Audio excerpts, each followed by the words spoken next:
I started gang banging around 9. So they go in, guns drawn, get down, get out, like just like they're looking around, they're trying to find weapons or whatever they think that I may had on me. I was actually locked up 7 times before the age of 19. All of my friends are either dead, in jail, or homeless. Like I just remember in that moment that I'm never coming back here. Prison was the best thing that ever happened to me. This literally might be the stupidest thing you've ever heard. Do you have to get jumped in? Hey, welcome to Powerful Shares. I'm here to connect. I'm Melissa, and here we discuss powerful, vulnerable stories, hoping to connect with different groups of people out there because we are not alone in our struggles. Today, we are going to discuss overcoming adversity when all the odds are against you. And today, my guest is Floyd, and he is sharing how he grew up in the Crips gang and how he got out and changed his life. Floyd, thank you so much for joining me. Thank you for having me. It is literally so amazing. I mean, all the odds stacked against you, you were able to turn everything around from such a rough start, and create so much success for yourself. I think that there were a lot of people out there that are struggling or have been going down the wrong path or have gone down the wrong path and perhaps need to turn it around. Yeah. And I think that your share brings a lot of hope. Yeah. I pretty much grew up in this area in LA. I was born in South LA. Grew up in the city of Watts. I was raised by a single mother. My mom had 6 kids, so you can imagine how tough that was for a single mom raising 6 children. We never really had any male figures around, or never really had a father figure. Okay, is it how many brothers and sisters? So it's 2 girls, 4 boys. Oh, wow. I'm the second oldest. I have an older sister, but we've always kind of like treated me like I was the oldest, because I'm the oldest boy and stuff. And me and her are only like a year apart in age. So okay, yeah. So yeah, we never really obviously had male father figure or male figures around much. No man typically would stick around, with a single mom with 6 children and stuff. So a lot of things I learned, I went to outside sources, like to friends, or to what I ended up doing is I got in gangs at a young age. Okay. I started gang banging around 9. Oh, wow. Yeah. We grew up in projects in South in Watts, and it's like all you see. You get out, you go outside of your door, you see gang members hanging out, you see drug dealers, you see literally stepping outside. It's just all in this area. It's like imagine an apartment building full of all the same kind of gang members. Wow. So. And that's all one gang in that area? It was all one gang in our apartment. Obviously, the streets down is different gangs and stuff. Oh, okay. So, yeah, me and my younger brother, we started gang banging pretty early. Basically, how, it's not like we were full-on gang banging, but we started hanging out with them pretty early.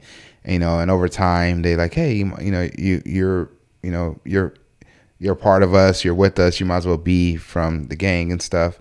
So we started pretty young with gang banging, and I could just remember like we were pretty poor. My mom was on the county. She never worked. She didn't have a job, so she was given $1,000 a month to take care of 6 kids. Oh my gosh. And it's a different time. So back then it was a little bit more than now. $1,000 would probably go in a few days now, but still, we probably made it through the first 10 days of the month having money, and the rest was survival, so oh my gosh. Things like anything cheap, ramen, tuna, anything that you can get for cheap is what we survived on for the rest of the month. We had our best meals early in the month, where mom can make some steak or something like early, first few days of the month. Everything else was pretty much what you can get on a budget. We never got to eat out.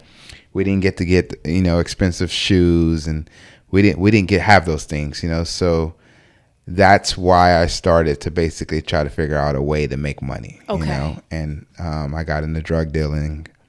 I started drug dealing at a young age, and So can I ask you a question? Yeah. And I don't even know if like, I honestly don't know if this is like even appropriate to ask. So when you join a gang, right?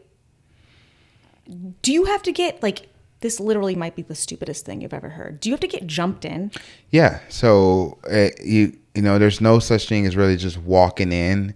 It's also you got to prove yourself. So people need to know that you are, you know, what I would say in the street terms, like with it. You know, they need to know that you're down. Like you're not just like gonna fold if something happens, or you're not just like gonna tell on people. So you're kind of tested, you know, and you're pretty much jumped in.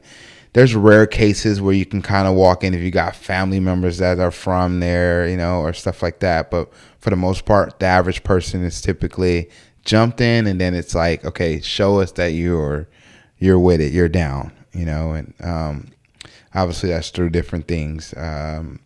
So I started selling drugs at a young age. That was how I thought that I could make money, you know, to help out my mom, and to I wanted things that I didn't have, and there was no one showing me any other way of making money. That was what I seen. I seen the gang members. I seen, you know, the bigger homies, the bigger friends, the friends that we looked up to. That's how they made their money, and then you would see them driving around in their nice cars on rims, and you know, their jewelry and stuff, and that was what we were attracted to at that stage of life and stuff. So you know, obviously when you commit crimes, you get in trouble. So I was actually locked up 7 times before the age of 19. 7 times total. Wait, for real? Yeah. All before the age of 19. And the last time... Hang on a second. Let me just process this. So, like juvenile? Juvenile was for, you know, 5 of them. And then twice as an adult, basically over 18. And the last one, I went to prison. Okay, so can we pause for a second? I have questions. So how old are you the first time you got caught, busted? The first time I was 14. And so you went to juvenile? I went to juvenile and then camp for 9 months. What is the camp? Camp is like where they house you once you get sentenced, you know. So it's just like, it's a big dorm of people who, you know, are incarcerated. It's kind of a disciplinary place where they house you, but you're juvenile, so you're not housed in a cell, like in a jail cell. When you're in juvenile, you're in a cell, but once you get sentenced, you're off to camp. Yeah. Okay. So the first 4 were that, and then the last 2 were as an adult. As an adult. Believe it or not, as an adult, you actually get out easier, because like there's in California, jails are so packed, prisons are so packed, at least during that time it was, that if the crime's not like crazily, you know, that you can pretty much get out. So the first time I got caught I had marijuana on me. That was when you were 14? This was at 18. Okay, so the first time as an adult. Yeah, I was riding on like a mini bike, which, you know, obviously I was asking to get caught because those are illegal back then, and so you can't ride those. So I was riding on one of those motor mini bikes, and obviously it drew attention to me. They see me flying by, you know, so they put their sirens on and they come after me, and I kind of like run from them on the mini bike. And the mini bike's small, so like I'm on the sidewalk while they're driving on the street. So I'm kind of... What's a mini bike? Like a moped? It's like a built, basically it's so funny because they use like lawnmower motors for it. Oh. And it's like a built-in, like, it's hard to explain, but it's kind of has a dirt bike type of engine, where you just, when you twist it back, it goes. Okay. Then you brake. It's just built. We built them. You built them. We would build them. And because I was like, mini, I don't know what that is. And they were illegal. Like you couldn't ride them. Okay. Obviously, probably for safety reasons and stuff like that. So yeah, I'm running from them. I'm running. I'm on the sidewalk. Like I said, I knew I had, weed on me. So I'm like, I got to get rid of this weed. So I get to my friend's yard and I go inside their yard and I throw the weed.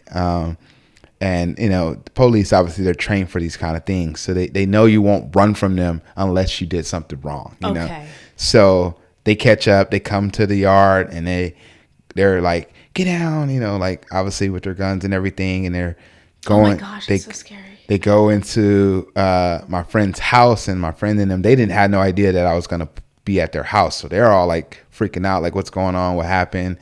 They go inside of their house. They're looking for like a gun or like anything that, I may have had on me. So they go into the house, guns drawn. Everything, just, this back during these times in this phase of like LA and the 90s, like, there's no rules really. They they're not allowed to go in people's houses and stuff without a search warrant, stuff like that. But we don't know any better, and it was like just kind of anything happening during those times. So they go in, guns drawn, get down, get out, like, and just like they're looking around, they're trying to find weapons or whatever they think that I may had on me and stuff. They don't find anything in the house because I wasn't even in that house. I never made it inside. I was just in the yard. And then they're like, one cop is already like, just knee in my back and just like basically just, putting me in handcuffs and stuff like that. And they're like, why'd you run? During these times, they want to beat you up. They want you to resist and stuff. So like, they're like, why'd you run? Like that, and they're just kind of shaking you or whatever. So anyways, long story short, they search the yard and, they find obviously the weed that I had on me and stuff. And I go to jail. I got out like 7 days later. So the thing, like I said, when you're an adult, like depending on how reports are written up, depending on how like there's a lot of like loopholes in like building solid cases. It just wasn't enough of a real good case, I guess, because they released me in 7 days. Like the judge threw it out. The judge was like, all right, go home. Like, wow. Okay. So that was for me, and I was like, thank God, because like I didn't want to go back to jail and do a bunch of time. Can I ask you a question? Yeah. So when you were juvie, that was on your record still, right? Well, your record actually clears when you're 18 from the juvie stuff automatically, but mine didn't because I caught a robbery case at 16, which tried me as an adult, and I already had a strike. Oh. I got an adult strike when I was 16 years old because when you commit, they call it violent crimes at 16 or above, you can get tried as an adult. Oh my goodness. Yeah, and I was tried as an adult, so I had a strike, which came back to haunt me because when I caught my last and final case when I was 19, they gave me time with my strike. So it's typically 50%. So if you get 3 years, you'll do a year and a half.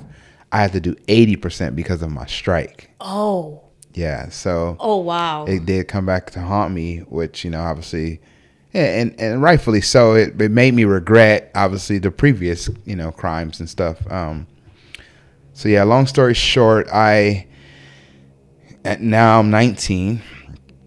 And still doing the same stuff, getting out in 7 days. Obviously, it's like it wasn't the best thing for me, So go right back into the same things, and I finally get locked up for my last seventh and final time. Okay, so can you share that story? Yeah, I was bigger now, as far as like meaning I was reaching more people, doing more, selling more.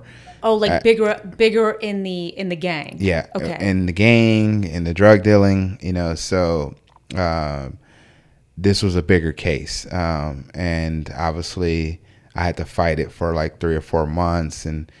But long story short, I got caught with selling drugs and stuff. And the bigger you get into things, obviously, the more you have people that either hate on you or, don't want to see you doing too good or whatever. So, I believe someone told on me. Okay, so snitch, right? Yeah, pretty much a snitch, basically. Probably was, didn't like me or didn't like, my success or something, whatever. And or maybe they got caught and this was their out to get out, So I'm pretty sure I got towed on, and basically they came to my house and, they got me. They seized a bunch of stuff. What did they, okay, so, but they came to your house and they got you, but what were you told on for? They probably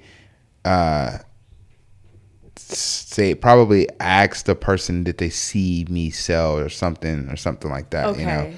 And that they had to say yeah. And that's enough for them to have probable cause to basically get a search warrant and then obviously having drugs on you or at your house, you're already dead to rights, because like you can't, how you gonna fight and say, no, I'm not a drug dealer, but you have freaking drugs everywhere, Oh, wow. So there was no beating that or getting out. It wasn't like I think with the mini bike situation, when I ran from them, they found the weed ways away from me. I was in it just, in the report, they didn't write enough for it to stick.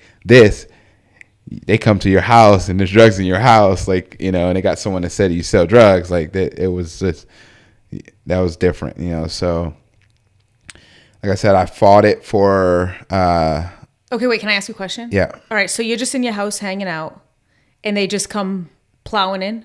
Yeah.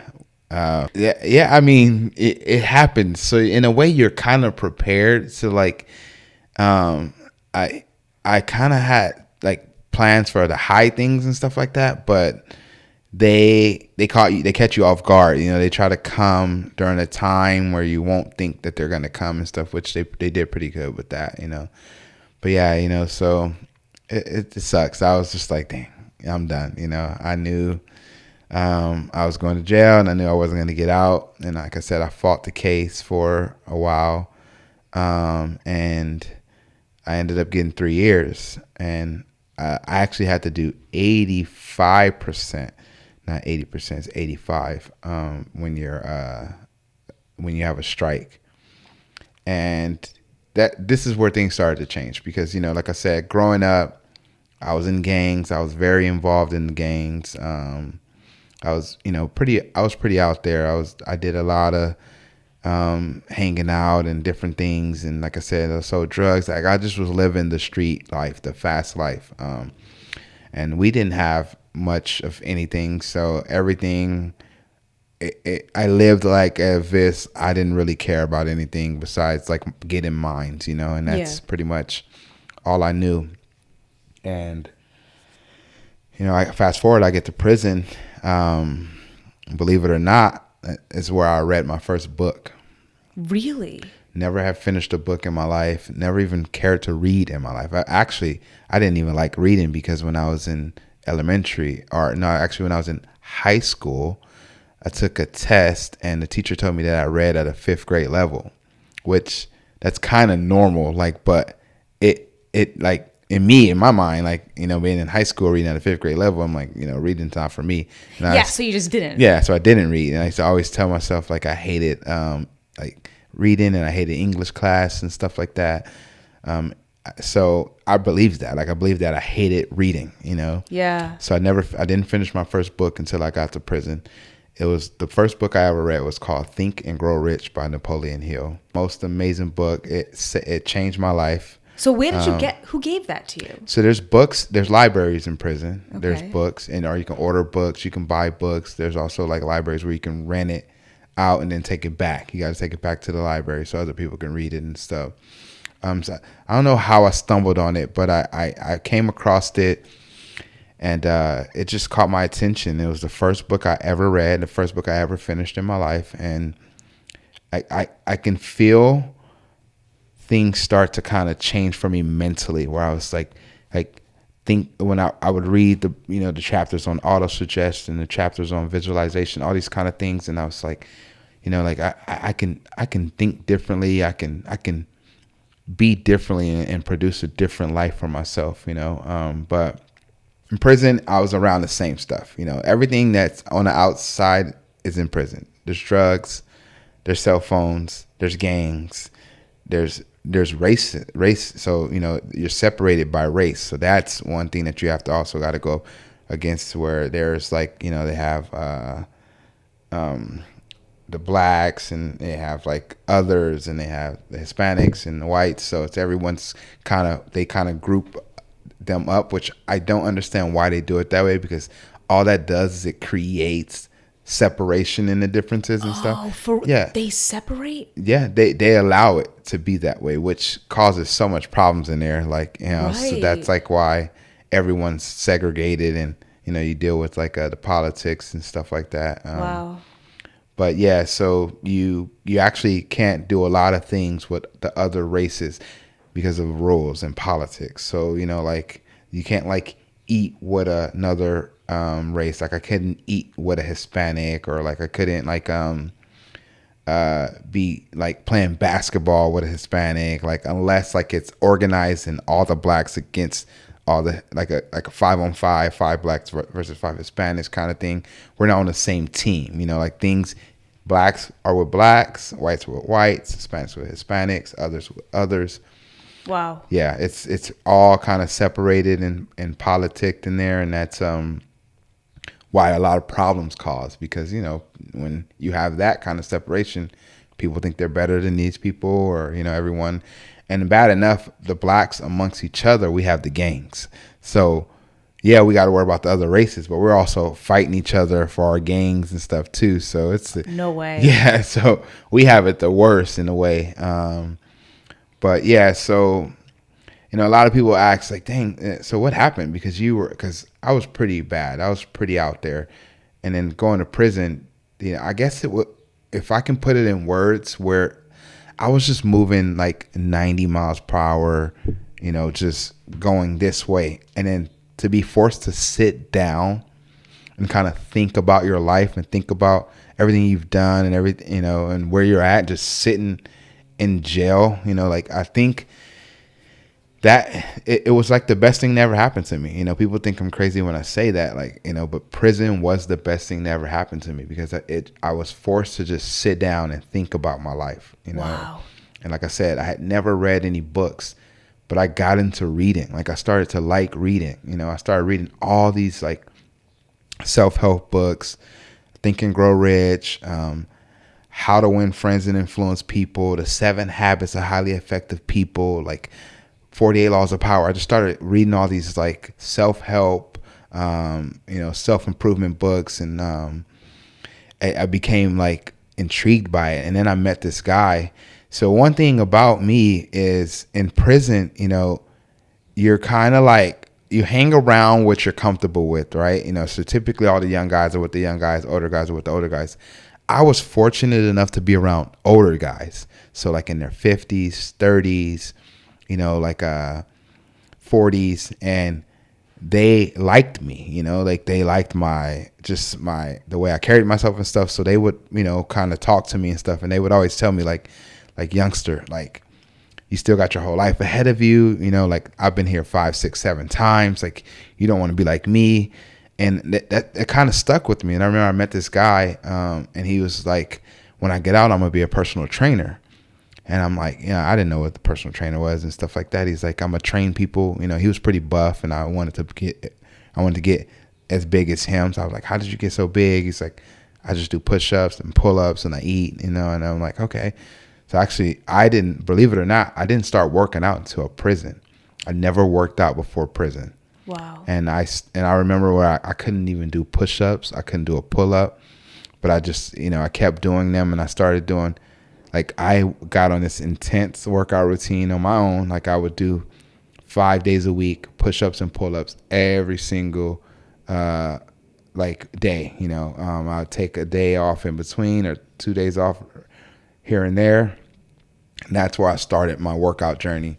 And like I said, I remember this guy, he was telling me how he's going to get out and be a trainer. And and so I started to look into that, So I actually subscribed to like fitness magazines, and I started buying. So you could subscribe from prison? Yeah, to magazines. Okay. So I subscribed to fitness magazines like Men's Health and stuff like that. And I bought workout books and stuff that I can buy, the ones that I can buy that were in the catalog and stuff, or whatever I can find at the library. And I started reading about fitness. And I would obviously, you got nothing but time on your hands. So I would read a magazine from cover to cover about health and fitness and stuff. And I loved working out. I developed the just the passion for working out inside. And I knew when I got out, I wanted to be a trainer. That's like, that was the one thing I knew. Another part I should probably point out is actually I started reading the Bible when I was in prison.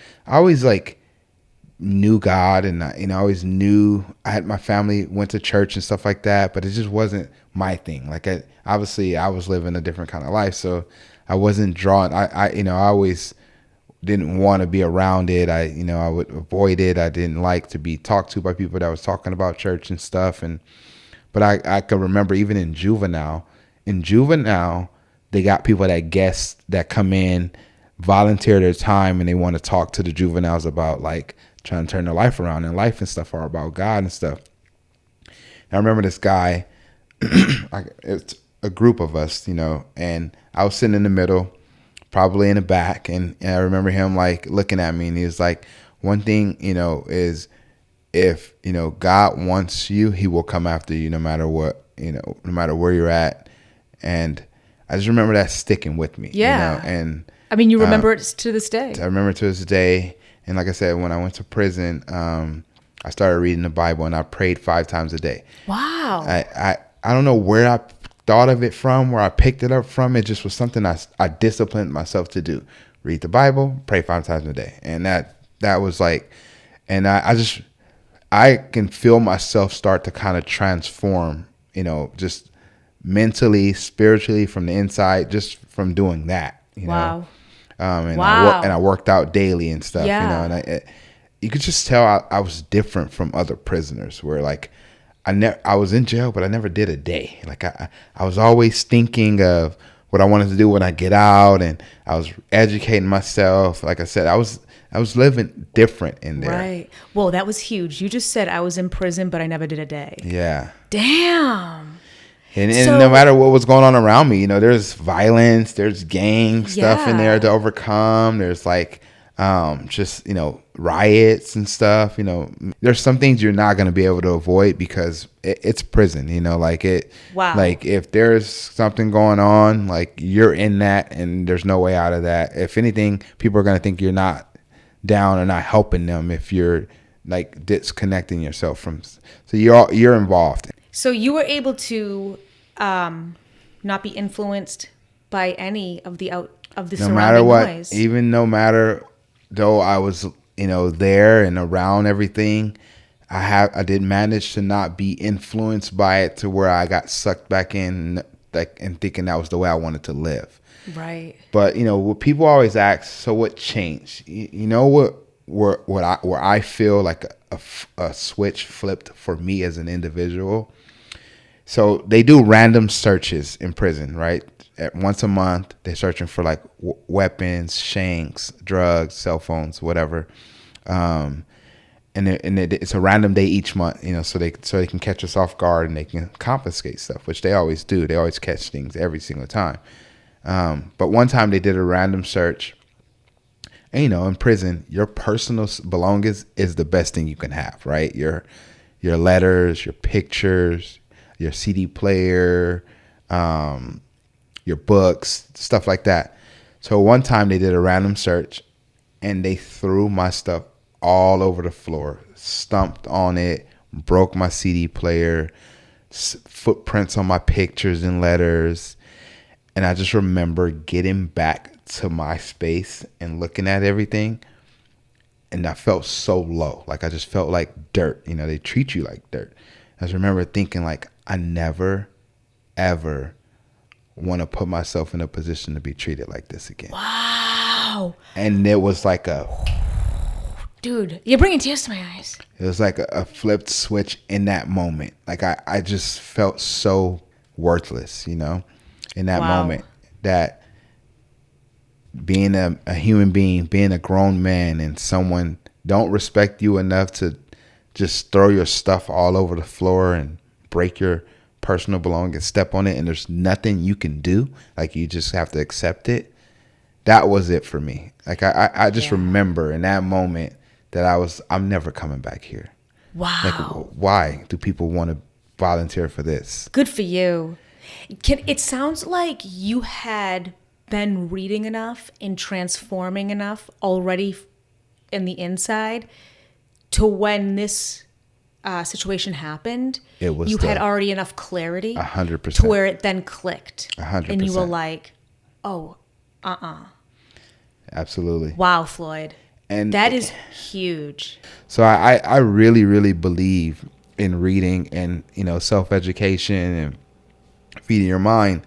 And I think, eventually I am going to go back into the prisons to speak. Good for you. It's something that God has put on my heart. It's something that I know I have to do one day.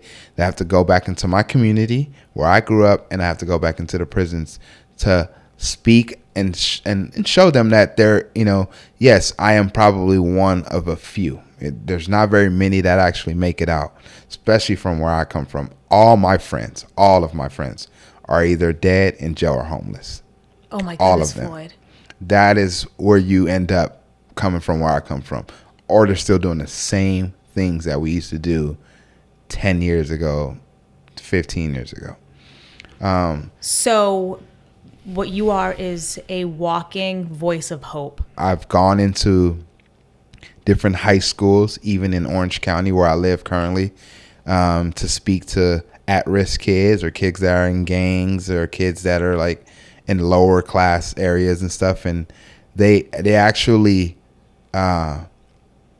relate to me, but I think it's because I've been there. You know, I think it's because I can speak from a place of, I used to be in your shoes and I overcame it.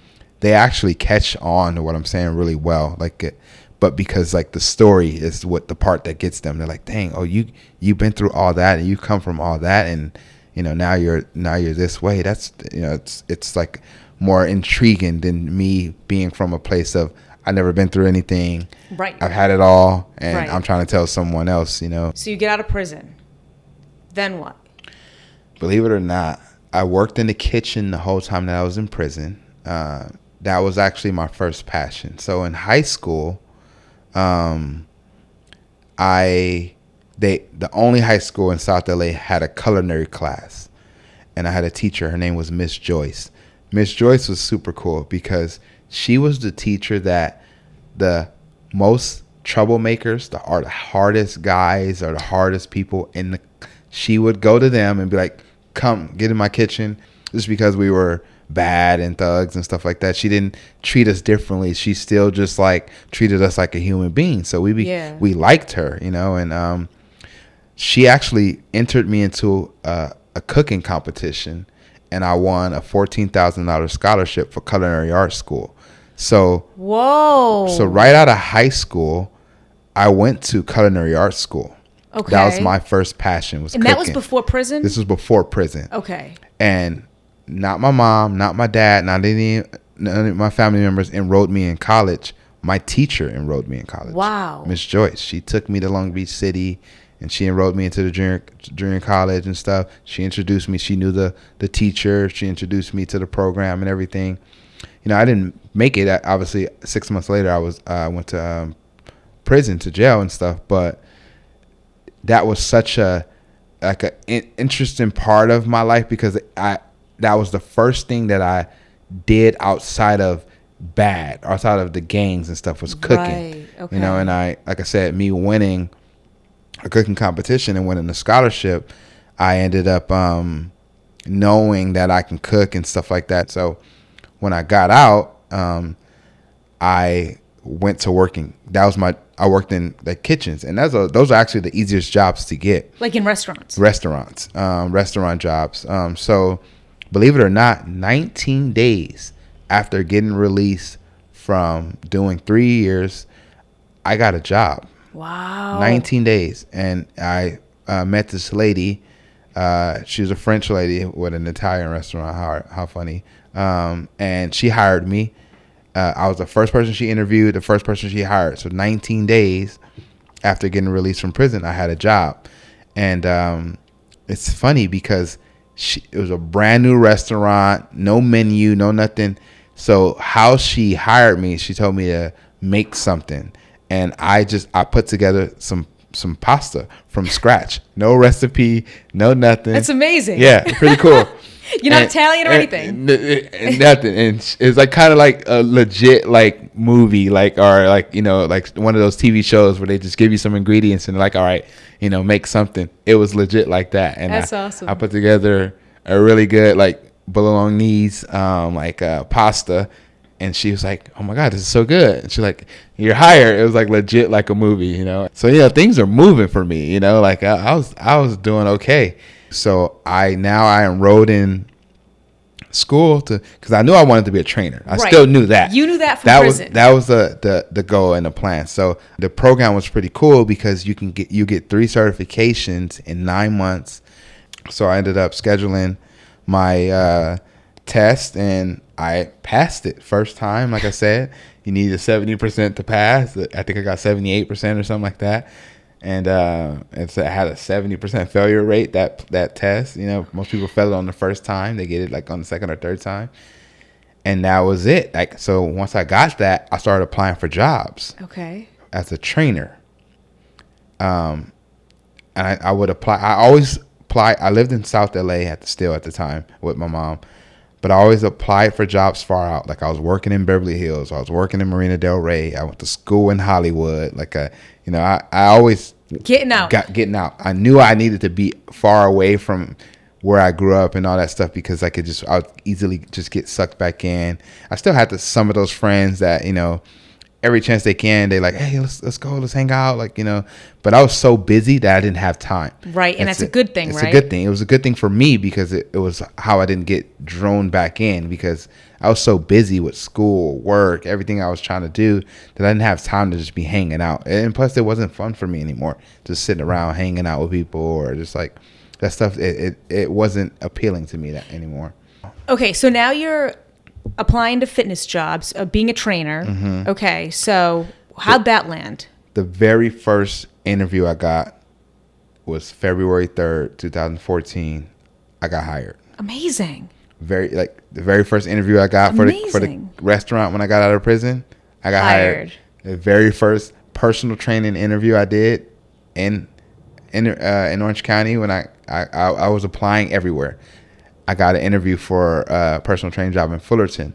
Very first interview, I got hired. I started working for this guy named Josh. He was the one that taught me everything I knew business-wise. Okay.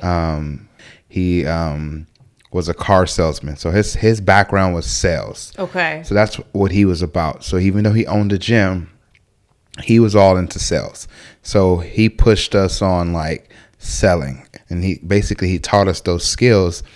And at the time, I didn't realize how valuable those skills were going to be for, you know, me when I wanted to start my own business and stuff. But I basically learned a lot from him. So he, you know, taught me a lot with that. And I wanted to be the best trainer in the world. So I was teaching myself stuff on nutrition, you know, on just any question someone would come to me with, fitness related, I wanted to know the answer, you know. Mm-hmm. Whether it was about supplements, about their body, about their health problems, or why they can't lose weight, how to lose weight, or what to eat. I wanted to know. So I would read and study. And I quickly became the best trainer at this gym, you know, from just by effort, you know, just by wanting to be better for myself, you know. And then obviously you become valuable. The more you know, the more you become valuable and stuff. So I became the highest paid trainer there as well. And we didn't get paid much, but I sold a lot. You know, I was there. I was the one everybody wanted to work with. I got people the best results. I was just all around the best trainer there. One of my buddies that was there, that was a trainer, he was like, hey, you know, I'm thinking about entering into this fitness competition. You should enter it with me. You know, I didn't have no idea what what competitions were, what competing was, nothing, no knowledge of it at all. But I was like, okay, you know, I'll look into it, you know, and I looked into it and I'm like, all right, let's do it. No, why not? Yeah. And I remember doing it. And I grew up playing sports. I loved sports growing up. That's like one thing that I wish I had, you know, as a child, was someone to put me in organized sports and someone to kind of just show me how to do those things, with discipline and stuff. I think I could have went far in sports because it was like something I was really super passionate about, but I also was very gifted athletically. Every time I played football, pickup games, or basketball or whatever, I always was like a superior athlete on the court or on the field and stuff. But yeah, so I liked sports. I loved being competitive. So I remember we prepared for the show. I think like 2 months I prepared for the show, and I got third place on my first ever show. And amazing. So amazing. You're such a go-getter. Out of like 11 people or whatever. And I right there, it's like a spark hit. I was like, this was cool. I can do this. Like, I picked a different show that was 2 months later, and I'm like, I'm going to prepare for this next show. And I actually tried harder for this one. The first one I was just kind of like, I just want to text, see what it was about. And, all right, I'll diet a little bit. I'll do cardio and stuff. I dieted a little bit harder. I did a little bit more cardio. Like I said, we trained hard for the second show, and I ended up getting second place. And then I did my third show, and I got first place. So I went third, second, first. Wow. Won the whole show pretty much, and that's when I was like, okay, yeah. Like I fell in love with it, That's when I was like, this is what I'm going to do and stuff. So that was your sport. It was my sport. I started to take it seriously. I started like eating extremely clean and dieting year round, taking supplements and training. That was the lifestyle that I lived. I was basically a bodybuilder essentially. And I just trained people, and I was like still trying to be the best trainer, trying to get good at training and learning business and stuff like, but believe it or not, it's crazy because I worked for Josh for 1 year only. I worked for a gym for 1 year only. Wow. March 1st, 2015, I started working for myself.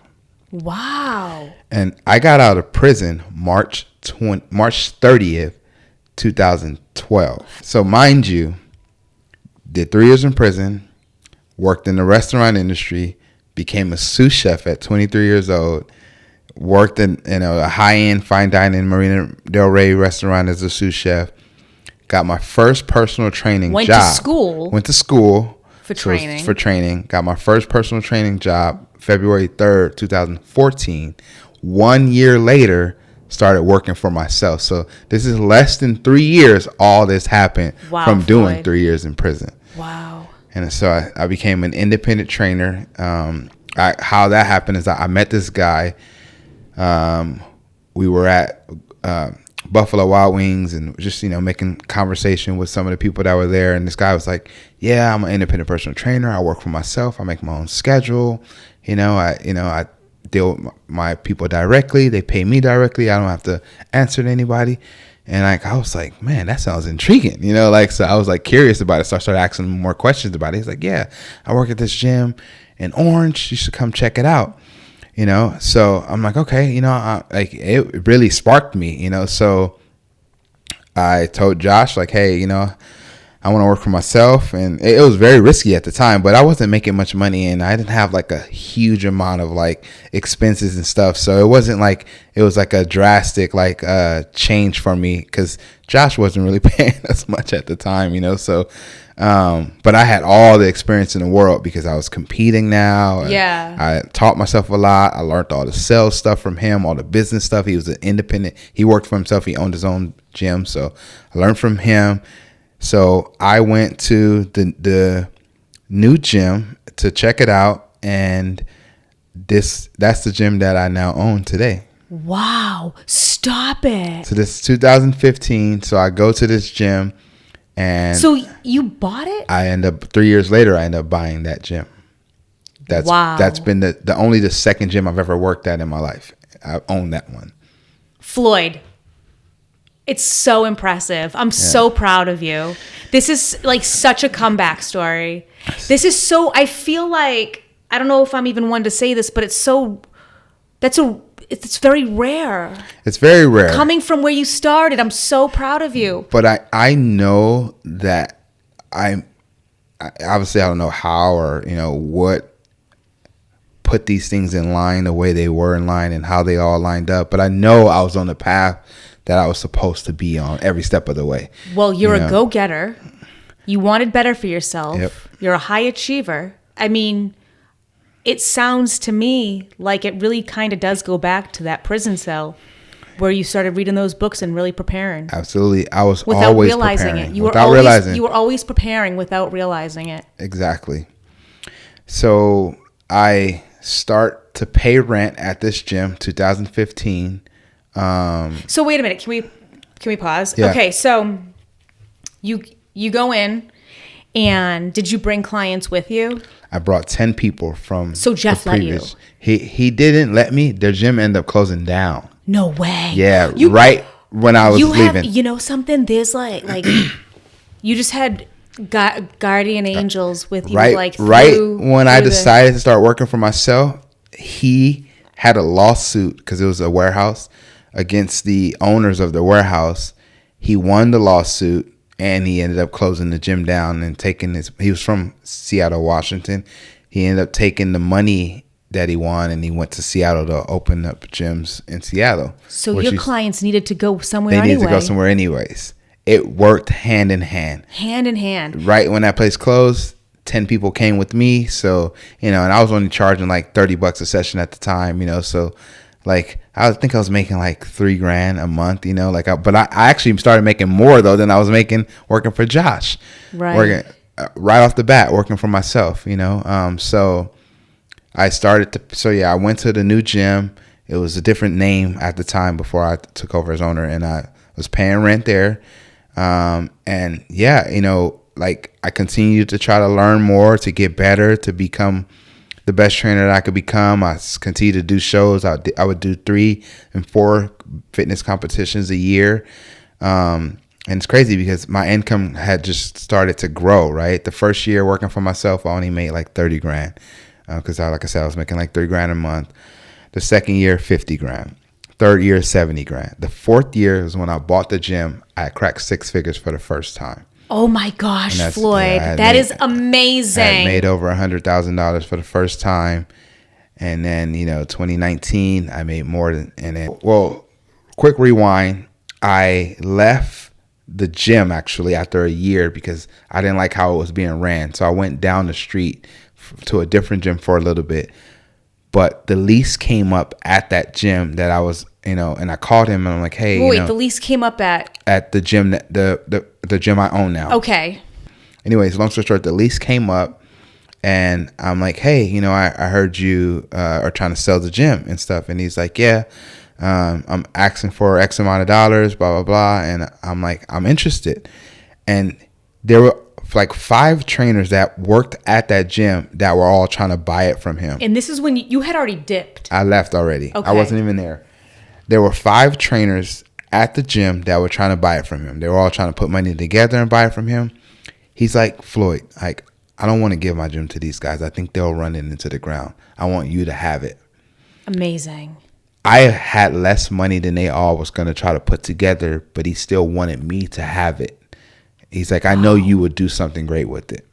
Wow. And so we work it out to where, like I mind you, I had always been saving money since I was working in the restaurant industry. That's just what I did. I always saved money. I didn't just mess my money off and stuff. So I had a lot of my own cash. I basically used all my own money. Bought the gym from him for $30,000. Wait, so you didn't even take out a loan? I didn't take out a loan. Floyd.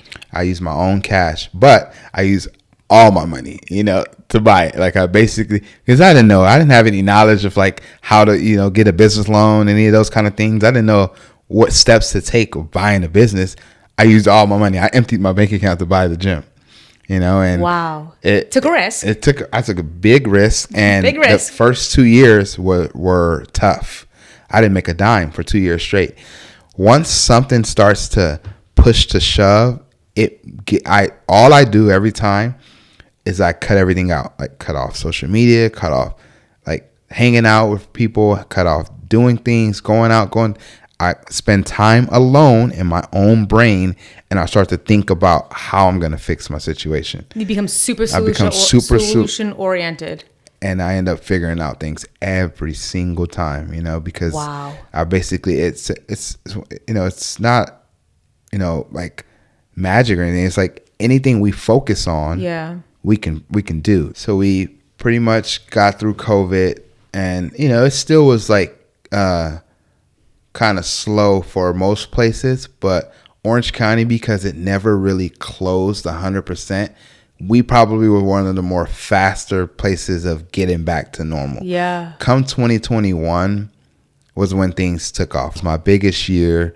I hired 6 trainers at my gym. We were open like normal. Business was booming. That was when we were pretty much at our peak, and everyone was like tired of being locked up, tired of being in the house. So, and obviously people were on like a health kick, like being healthy became pretty popular over COVID. The Pelotons got super popular. You couldn't even buy a bike. They were like bikes and dogs. You couldn't find them anywhere. Walking outside was super popular. Everybody just like got super into fitness. Exactly. It blew up, and so we were right place, right time with that. We did really, really well, in 2021, right post COVID, and development fitness, and that's our story, really, pretty much. I really believe in like visualization and knowing what you want. And believe it or not, my gym, the one I own today, I would walk, even back when I was paying rent to that place as an independent trainer, I would walk there, close my eyes, and visualize myself being the owner. Wow. And sure enough, I ended up buying it, Powerful, in 3 years. Friend. Powerful. A lot of things that I've accomplished in my life, yes, it seems like it's been like right place, right time, accelerated pace and stuff like that. Maybe some people might think there's luck, but believe it or not, I've written it all down. Yeah. I've known what I wanted. So, and this is something I really believe. If people don't catch anything value from this, I believe knowing what you want is so important. Me writing out my goals of being a gym owner and, making 6 figures, all these goals that I wrote out, I didn't know how they were going to happen, when they were going to happen, if they were going to happen, but I knew what I wanted. Right. So whenever I meet someone or I'm somewhere or an opportunity come, I can capitalize on that because I knew what I wanted. Right. That's why it's so important to know what you want. So I'm always, every year I write goals. Every 6 months I check them. I recheck them. I'm constantly writing in my notes of things that I would want. And that's how I've gotten to where I got to today. So that's like the biggest advice I give to people when people ask me. You have so much light, and keep shining, my friend. Please. You're doing everybody around you a huge service, and thank you so much for coming. This has been great. Thank you for being here. Thank you so much for tuning in. If you liked this content, please like, share, and subscribe however you listen to your podcasts, and this video as well. And please also follow Floyd's Development Fitness. Obviously, he's a huge inspiration to so many people and such a shining light. Floyd, thank you again for coming. And if you have any powerful stories that you would like to share, please email at powerfulshares, I'm here to connect, @gmail.com, and we will see you next time. Thank you.